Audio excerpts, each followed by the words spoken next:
आज विद्यार्थियों से जुड़े हुए एक और मुद्दे पे बात करेंगे और उसी से संबंधित ये सत्र है। दरअसल मैं जब स्टूडेंट को ऐसे पढ़ते हुए देखता हूँ और जब वो मेरे से बात कर रहे होते हैं, तो कुछ चीज़ें मुझे ऐसे लगती हैं कि इनको इस पे सुधार करना चाहिए। तो ऐसा कोई दिन आता नहीं है जब मेरी विद्यार्थियों से बात नहीं होती या मैं उनको पढ़ते हुए नहीं देखता या मैं उनसे मिलता नहीं हूँ। हर दिन ही बच्चे बाड़मेर आ जाते हैं तो मिल लेता हूँ, करता हूँ, बात करता हूँ। इससे मुझे एक महत्वपूर्ण प्रश्न जानने को मिला कि आप पढ़ कैसे रहे हैं, गलती कहाँ पे हो रही है और कहाँ पे हमें सुधार की आवश्यकता है। ये चीज़ें बड़ी तल्लीनता के साथ मैं दिल से महसूस करता हूँ। तो मुझे लगता है कि बहुत सारे स्टूडेंट ठीक पढ़ रहे होंगे, लेकिन कुछ स्टूडेंट अज्ञानतावश या यूँ कहिए कि उनकी जानकारी भी नहीं, अनभिज्ञतावश कुछ गलत तरीके से पढ़ रहे होते हैं। तो मैं चाहता हूँ कि ऐसे छोटे-छोटे सत्र के ज़रिए आप उन चीज़ों को समझें कि अगर आप इस हिसाब से चल रहे हैं तो बहुत सही चल रहे हैं। अगर नहीं चल रहे हैं तो इस हिसाब से चलने का प्रयास करें। अभ्यस्त हो जाएँगे तो दिक्कत नहीं आएगी। कई बार क्या होता है कि हम एक सही रणनीति से चल रहे होते हैं, लेकिन खुद पे डाउट रहता है कई सारे बच्चों को कि क्या मैं सही चल रहा हूँ कि नहीं चल रहा हूँ, क्योंकि आपको अपने पे थोड़ा-सा अविश्वास रहता है। आपके पास में कई बार परिणाम नहीं होता, तो परिणाम जब व्यक्ति के पास नहीं होता है, तो व्यक्ति को खुद पर ही डाउट रहता है कि क्या मेरी रणनीति सही है या मेरा पढ़ने का तरीका ठीक है कि नहीं है। ऐसे अनगिनत प्रश्न मस्तिष्क में, ज़हन में घूमते हैं। तमाम प्रकार के इन प्रश्नों से एक स्टूडेंट उलझ जाता है। लेकिन आपकी उसी रणनीति को कोई भी ऐसा अच्छा सफल व्यक्ति या फिर ठीक-ठाक व्यक्ति अगर उस चीज़ के ऊपर ठप्पा लगा लेता है, मुहर लगा लेता है, तो आपको एक भरोसा हो जाता है कि हाँ, मैं सही चल रहा हूँ। और अगर कहीं कोई छोटी-मोटी त्रुटि होती है, तो आप उसको समय पर ठीक भी कर लेते हैं। तो आज मेरा जो मेन टॉपिक था कि कहीं आप एक पैसिव स्टूडेंट के रूप में तो नहीं हैं। पैसिव का मतलब होता है निष्क्रिय विद्यार्थी। कहीं आप वैसे तो नहीं हैं। एक स्टूडेंट को हमेशा सक्रिय विद्यार्थी के रूप में रहना बेहद ज़रूरी है। मेहनत सब करते हैं। सेम सामग्री सभी के पास में है। मोस्टली 90% सामग्री सेम होती सभी के पास में। फिर कमी कहाँ रहती है? तो मुझे लगता है कि कमी कहीं न कहीं सक्रियता में रहती है। अब मैं ये नहीं कहूँगा कि हर व्यक्ति समर्पित नहीं होता। देखो, कोई बाड़मेर छोड़ के बाहर बैठा है या गाँव छोड़ के शहर में आया है, तो निश्चित तौर पे समर्पित तो होता है। मैं कहूँ कि बच्चों में कंटिन्यूटी नहीं होती, सातत्य नहीं होता, निरंतरता नहीं होती, ये भी गलत है, क्योंकि सारे बच्चे ऐसे भी नहीं होते। बहुत सारे बच्चे कंटिन्यू मेहनत भी करते हैं। मैं ये भी नहीं कह सकता कि इनके पास में मटेरियल गलत है। मटेरियल कोई गलत होता ही नहीं, सब मटेरियल ही सही होता है। मैं ये भी नहीं कहूँगा कि बच्चे लापरवाह है और ये है, वो है। तो हर व्यक्ति लापरवाह भी नहीं होता, कई बहुत सीरियसली भी मेहनत कर रहे होते हैं। मैं ये भी आरोप नहीं लगाऊँगा कि आपने टारगेट तय नहीं किए। बेरोज़गारी में टारगेट याद आते नहीं है, सही बात ये है। उनको रोज़गार की आवश्यकता होती है, बेरोज़गारी ख़त्म करने की ज़िद होती है, तो वो पशु परिचर से लेके जहाँ भी उसका सेटलमेंट बैठे, वो कोशिशें करता है कि कहीं भी छोटी-मोटी नौकरी लग जाए। तो ऐसी संशय की स्थिति में, ऐसे भय के माहौल में, ऐसे टारगेट सेट कम बच्चे कर पाते हैं। लेकिन ठीक है, फिर भी चल जाता है, कोई ज़रूरी नहीं है। तो इन सारे कारणों से इतर और क्या कारण हो सकता है? ये सब करने के बावजूद भी अगर कोई असफल हो रहा है, तो एक और भी कारण मुझे नज़र आता है, आपकी सक्रियता या निष्क्रियता।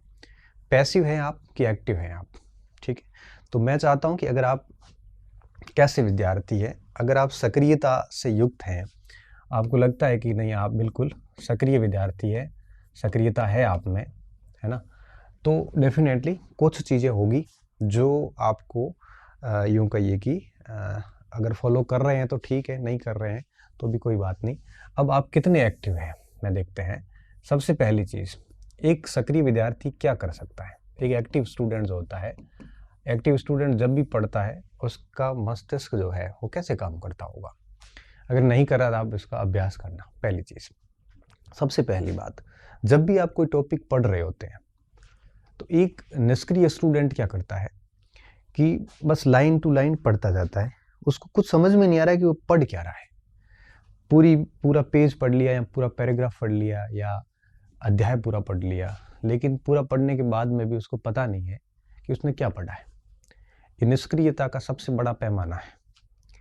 आपको क्या करना चाहिए, आप जब भी पढ़ते हैं तो आप पढ़ते वक्त जैसे एक पैराग्राफ ही पढ़ा, आप कल्पनाएं कीजिए। इतिहास पढ़ रहे हैं तो कम से कम इमेजिनेशन कीजिए कि क्या हुआ होगा। पैरा पढ़ने के बाद में आप कम से कम थोड़ी देर नज़र पैरे से हटा के आंखें बंद करके सोचिए कि ऐसा था, उसमें यहाँ था, थोड़ा सा इमेजिनेशन आना चाहिए।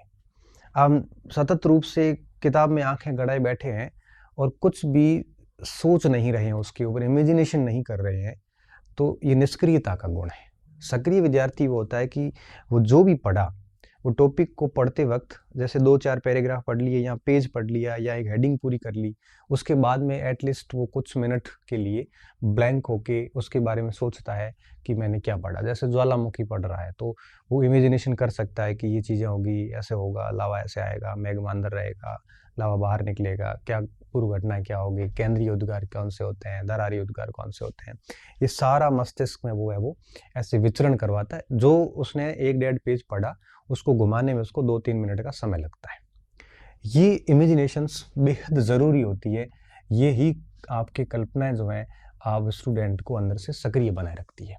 वो बिल्कुल एक्टिव बना रहता है कि क्या चीज़ें हो रही है, पहली बात। दूसरी बात, एक्टिव स्टूडेंट जब भी पढ़ता है तो उसके जैसे ही वो पैराग्राफ पढ़ा या जैसे ही उसने कोई टॉपिक पढ़ा, कोई हेडिंग पढ़ ली, उसके बाद में जब भी पढ़ रहा होता है तो मस्तिष्क में उसके प्रश्न चलते रहते हैं कि इस पैराग्राफ से क्या प्रश्न बन सकता है, कैसे प्रश्न बन सकता है। तो उसने जब भी पढ़ा तो पढ़ने के बाद में आप कम से कम इस फॉर्मेट में रहने चाहिए कि आप उससे यह निकाल सको कि इसका इस टाइप से प्रश्न बन सकता है ना। तो आपको फिर उसको उस एंगल से पढ़ोगे तो परीक्षा में आपके लिए कुछ भी दिक्कतमय नहीं होता। ये प्रश्न बनाना बहुत ज़रूरी होता है दिमाग के अंदर।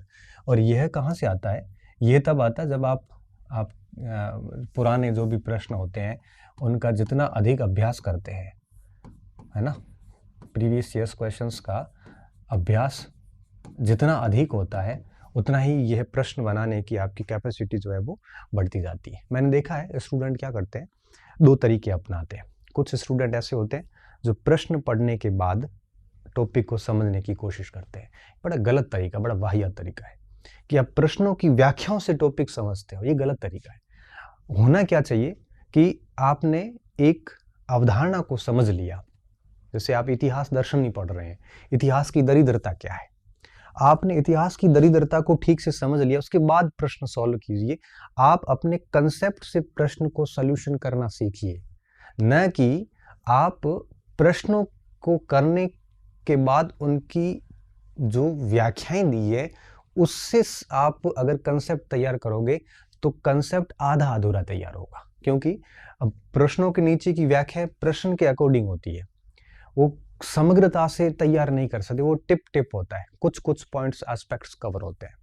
तो आपको प्रश्न बनाना आना चाहिए हर पैराग्राफ से। और तीसरी बात कि आप क्या करो, आप अवधारणा पहले पढ़िए और अवधारणा कंसेप्ट समझने के बाद में जैसे अवधारणा होती है उसके बाद में प्रश्न हल कीजिए, उसके बाद इनकी व्याख्याएं पढ़िए।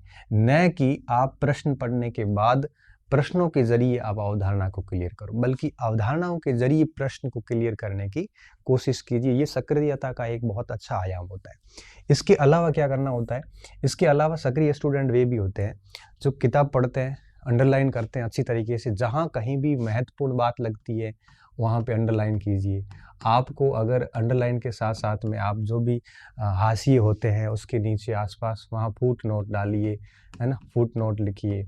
क्योंकि ये चीज़ें होती हैं ना, ये जब आप रिवीजन कर रहे होते हैं तब आपका ध्यान सीधा उन बिंदुओं पे पड़ता है और आप उनको बहुत व्यवस्थित तरीके से फुट नोट्स को जो है वो आपको ध्यान में आएंगे, आप वहाँ बढ़िया तरीके से रिवीजन जो है वो कर सकते हैं। ये करना बहुत ज़रूरी होता है। इसके अलावा आपको क्या करना होता है, कल्पनाएं करनी होती है, प्रश्न बनाने, अवधारणाएं जो है उनके जरिए प्रश्नों को सॉल्यूशन करना, और सबसे बड़ी बात होती है इसका मनन करना। हर टॉपिक को आप, मैं कह रहा हूँ सिलेबस 100% भली पूरा मत करो, लेकिन जितना भी आप सिलेबस पढ़ते हैं उसका आप मंथन कीजिए, आप उसके बारे में सोचिए कि क्या कुछ आपने पढ़ा है अभी तक। मेरा तो एक सिंपल सा फॉर्मूला था, मुझे आज भी अच्छे से याद है कि 15 मिनट, 20 मिनट या 30 मिनट पढ़ लिया मैं, है ना। जैसे मैं मान लो कि मौर्य साम्राज्य पढ़ रहा हूँ और उसमें जैसे अशोक का धम्म पढ़ रहा हूँ, तो अशोक का धम्म पूरा पढ़ लिया। पूरा पढ़ने के बाद मैं कम से कम 5-7 मिनट उसके ऊपर ज़रूर सोचता था। आप जैसे मुगल काल हो, तो जैसे हल्दी घाटी के युद्ध, आज भी जब हम पढ़ाते हैं तो हम सब डेफिनेटली सोचते हैं कि इसके कारण क्या थे, इसके परिणाम क्या थे, है ना। इस तरह से पूरा टॉपिक दिमाग में सोचते हैं। तो ज़रूरी नहीं कि सारी बातें हमें उस समय दिमाग में आती है, लेकिन कुछ चीज़ें भूलते हैं, कुछ चीज़ें मोटी मोटी मस्तिष्क में एक इमेजिनेशन करके मंथन करते हैं, उसके बाद आगे बढ़ते हैं। यहाँ आपकी एक्यूरेसी बहुत शानदार हो जाती है अगर ऐसा करते हैं तो। ठीक है, तो मनन करना चाहिए। और अभ्यास तो इस प्रश्नों के जरिए हो ही जाएगा। इसके साथ साथ में आपको रिवीजन, ये बेहद ज़रूरी होता है। एक सक्रिय स्टूडेंट रिवीजन का बेहद ख्याल रखता है, ठीक है ना। वो आप यूँ कहिए कि रैंडम चलता रहता है, 1 बार, 2 बार, 3 बार। आप किसी भी कंटेंट को 5-6 बार ठीक से रिवीजन नहीं करते हैं ना, तब तक आपको वो सामग्री कभी ठीक से याद नहीं हो पाएगी। परीक्षा में हमेशा गलती की संभावना रहती है, हमेशा डाउटफुल प्रश्न गलत चले जाते हैं, तो रिवीजन पे बल देना चाहिए हमें। तो ऐसा टाइम टेबल सेट होना चाहिए हमारा कि हम परीक्षा तक 4-5 बार कम से कम रिवीजन करें। साथ साथ में आप है वो एक शॉर्ट नोट्स जैसी स्थिति भी रखें, ताकि आप है वो लास्ट टाइम में अच्छी तरीके से रिवीजन कर सकें। क्योंकि परीक्षा से 15 दिन पहले अगर एक बार सिलेबस पूरा नहीं पढ़ा जाता है तो निश्चित तौर पे वो आपको बहुत नुकसान देता है। आप कितनी भी पढ़ाई कर लो, लेकिन एग्ज़ाम टाइम में 15 दिन पहले एक बार सिलेबस को आंखों से निकाल दिया जाता है तो अलग लेवल का कॉन्फिडेंस आता है, और कॉन्फिडेंस से ही व्यक्ति बहुत कुछ कर जाता है। ठीक है, ये चीज़ें करनी बहुत ज़रूरी है, ये एक एक्टिव स्टूडेंट की निशानी होती है।